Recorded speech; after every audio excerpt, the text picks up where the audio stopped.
Oh right, I should probably finish the fight, huh? Now look who's cutting away in the middle of the action. Still you.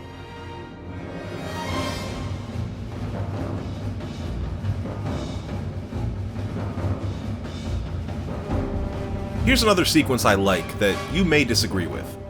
The boat jumping scene. Now, people criticize this scene for its complete violation of physics, but let's be real. This is not the movie's most egregious offense in that regard. I, however, was not bothered by this ship jumping sequence.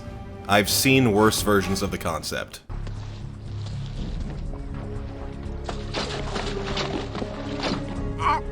What? Besides, I enjoyed it when I first saw it in Neon Genesis Evangelion, so I'd be a hypocrite to chastise it here. By the way, if you enjoy giant monsters, over-the-top action set pieces, interesting world building and characters you can relate to, even if you don't always want to, then watch Neon Genesis Evangelion. Now streaming on Netflix! It's one of those OG animes that laid the groundwork for so many other shows after that. It's well worth the watch, even though admittedly, it can sometimes take its time.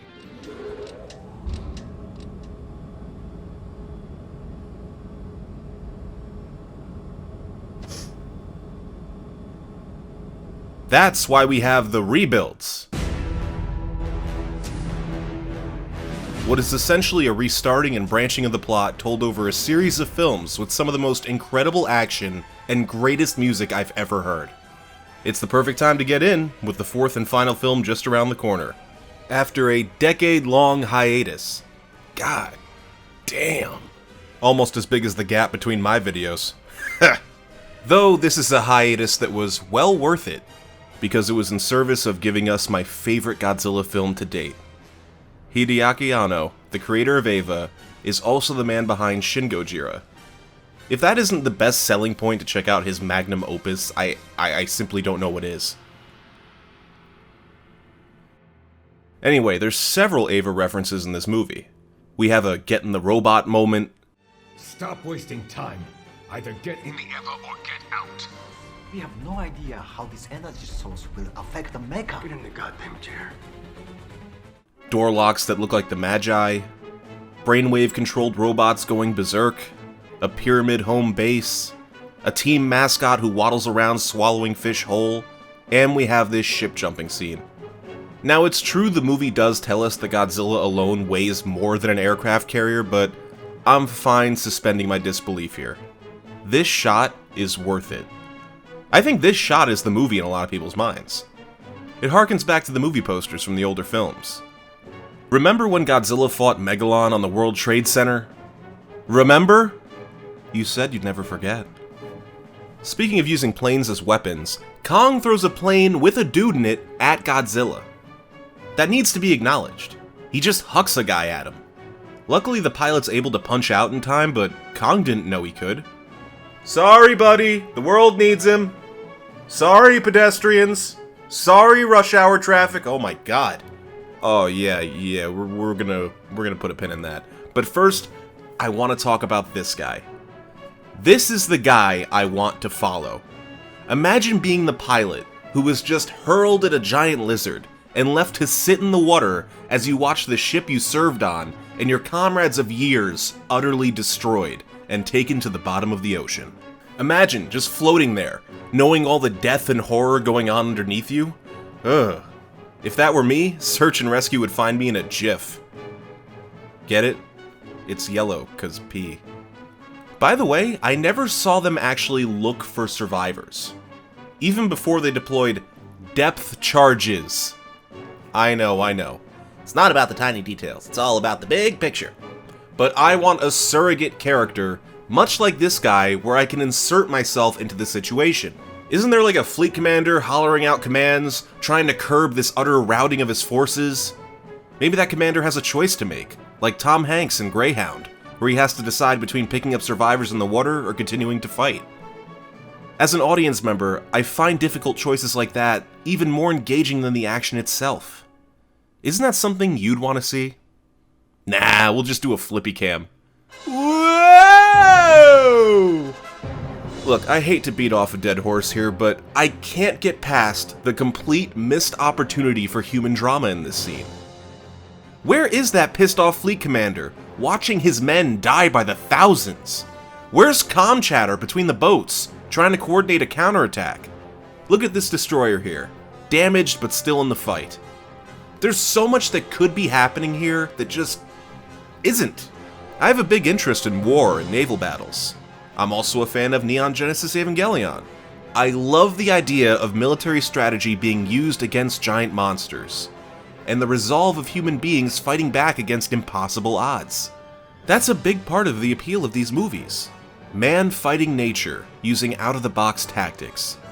Here, I'm watching nature literally walk over mankind unopposed. Let's see some of that human resolve.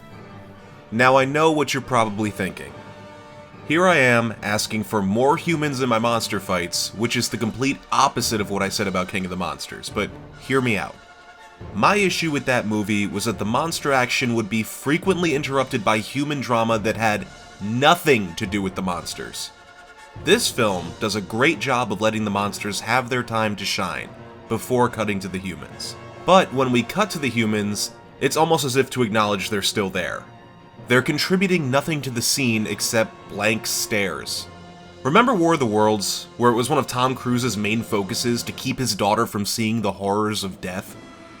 I guess Dr. Lady ain't that kind of parent. The fact that even Gia is numb to this virtual holocaust is infectious to the audience. What I'm asking for is a character who is involved in the moment.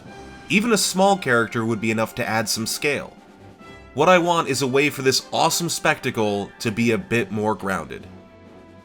Now, we have to talk about the issue that I saw coming ever since I saw the trailer.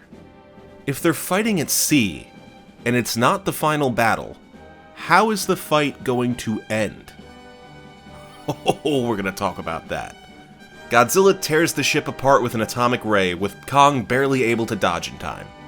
The two hit the water and begin grappling at each other, though clearly Godzilla's in his element. Kong is running out of air, and something needs to be done.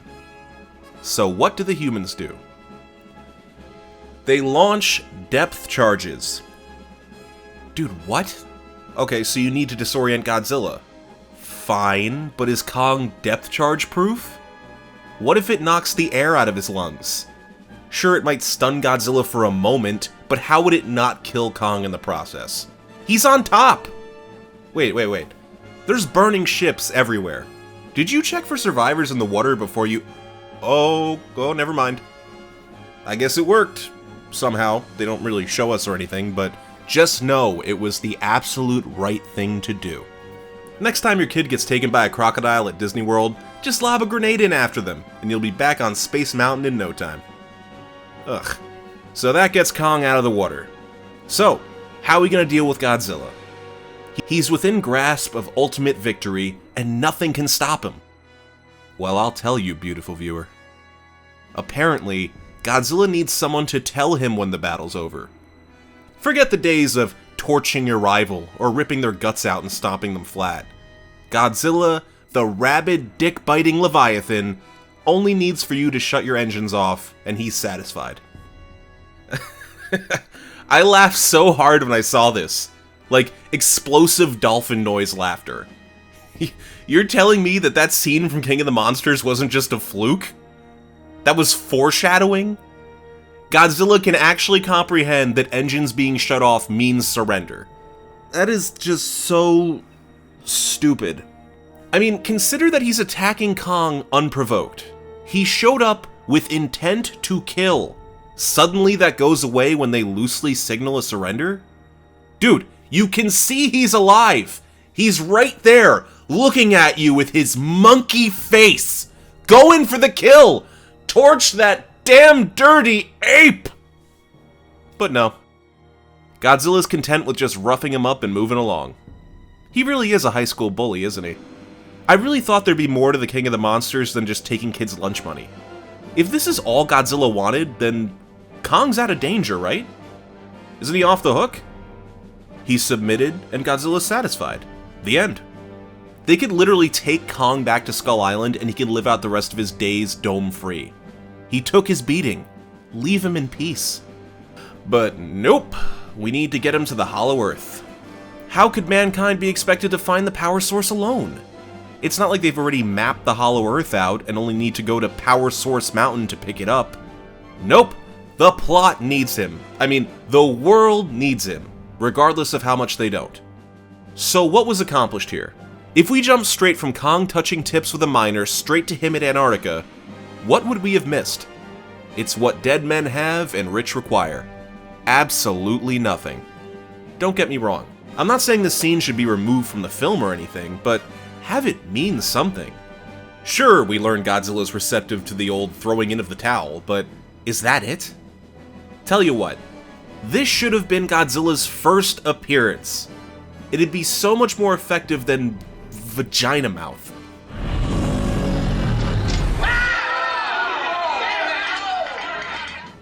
This unprovoked attack, costing thousands of lives, should have been the motivation for mankind to turn on Godzilla. This should be our Pearl Harbor. There should be a memorial wall and everything. Wouldn't that be an interesting idea for Godzilla's character?